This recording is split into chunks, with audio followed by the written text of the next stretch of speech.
I cried today. This is the title of a song composed by a local songwriter, Kevin Cummings, and which he sang at an open mic session at Kimball Gallery in our community. It is a poetic dialogue.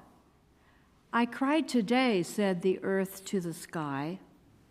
Another verse starts, I cried with you, the sky did respond. I cried today, said the sea to the land. I cried today, said the Father to the Son. Will you ever forgive us for the damage we have done? This is a lament for the earth, performed and sung in our community in public. Writer and psychotherapist Francis Weller says, we know and feel in our bones that something primal is amiss.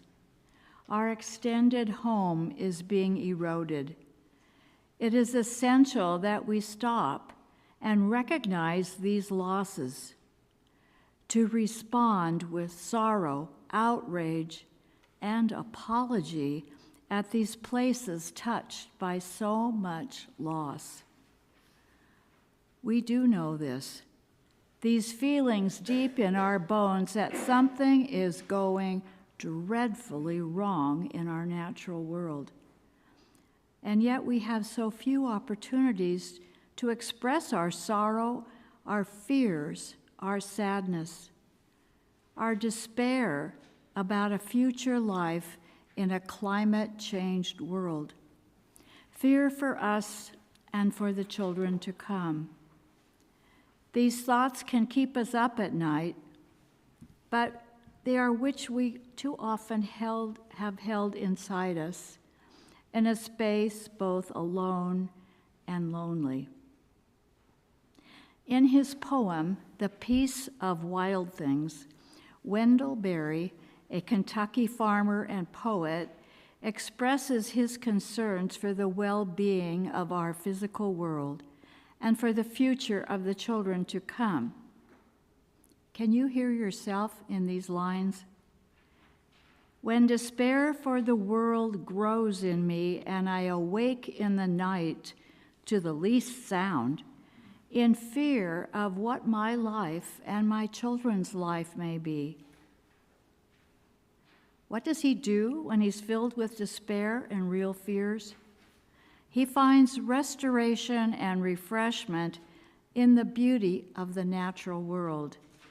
He continues, I go and lie down where the wood drake rests in the beauty on the water and the great heron feeds. I come into the presence of wild things who do not tax their lives with forethought or grief. I come into the presence of still water, and I feel above me the day-blind stars waiting with their light. For a time, I rest in the grace of the world and am free. So the question I ask is there an outdoor space somewhere in our world that is special to you, that holds positive memories, but a place that has now been damaged in this climate-changed world? Do you remember a place that you loved but that now feels like a loss for you? A lake or a river where you used to fish, but now there aren't many fish there, or the water is stagnant and polluted. A wildfire-ravaged wild area that used to be a place offering wilderness peace and refreshment, but now is a bleak landscape of charred tree trunks. A wooded area where you roamed as a child, but now no longer exists? Or are you aware of a place you like to visit, but now it's too hot in the summer?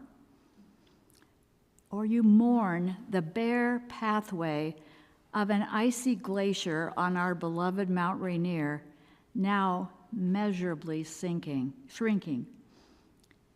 Maybe you know personally people who lost their homes and their communities due to massive wildfires in California, in Paradise, or Altadena, or Pacific Palisades. Or you felt the loss of much of historic Lahaina on Maui when it burned. These are losses we carry. Maybe some of you have in your family heritage, as I do, farmers on the prairie whose lives were seriously disrupted by the Dust Bowl of the 1930s, when the once fertile soil cried out for the abuse it suffered from the destruction of its former prairie grass lushness. The earth was crying. Or you know farmers now who worry about what extreme weather events will do to their crops. Wendell Berry says, there are no sacred and unsacred places. There are only sacred and desecrated places. The word desecrated is desacrated, made unsacred. We lament for soil that is lost or struggling to survive, for places where the soil is abused and people are hurt by toxic practices. The areas of drought and extreme dryness where crops cannot grow. For people displaced by climate change. So, what do we do with our heartbreak, our anger, our feelings of despair? We can allow ourselves to lament. We can express these feelings. We tell God about it. Here is wisdom from Robin Wall Kimmerer, scientist, botany professor, and member of the Potawatomi Nation. She says, until we can grieve for our planet, we cannot love it. Grieving is a sign of spiritual health. But you might be asking, what good does it do to tell God that you are worried about the diminished supply of salmon in our oceans, and with that, the scarcity of orca whales in Puget Sound? What good does it do to tell God you're deeply disturbed about clear cutting in the Amazon forest? We do this because we are assured that God won't abandon us after hearing our laments. Our faith tradition reminds us that we are in a covenant relationship with God. We can speak our truth. We can be honest about our pain. We can engage in a rigorous, passionate dialogue with God, sharing our deepest feelings. In this loving relationship, our trust can be strengthened. Richard Rohr claims that this can be a deeply freeing action. We also know that God is the Holy One who restores. We see evidence of God's hand at work in restoration of creation in so many ways. One dramatic example is the appearance of fireweed and young alders in a scorched area of burned evergreen forest. They preview the rebirth of the forest. Despite its woundedness, the natural world still nourishes us.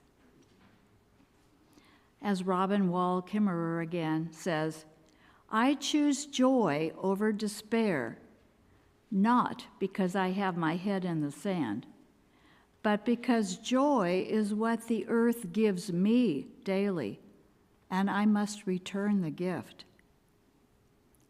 These feelings of despair and fear and anger and loss, when we express them in lament, we can trust that God will help us turn these feelings into a rich and nourishing compost within us. Yes, compost. Compost that can nurture green shoots, the new growth of our creative response to the crises we face, to help us live and act by this truth. We are on this earth to love all the life that lives on it.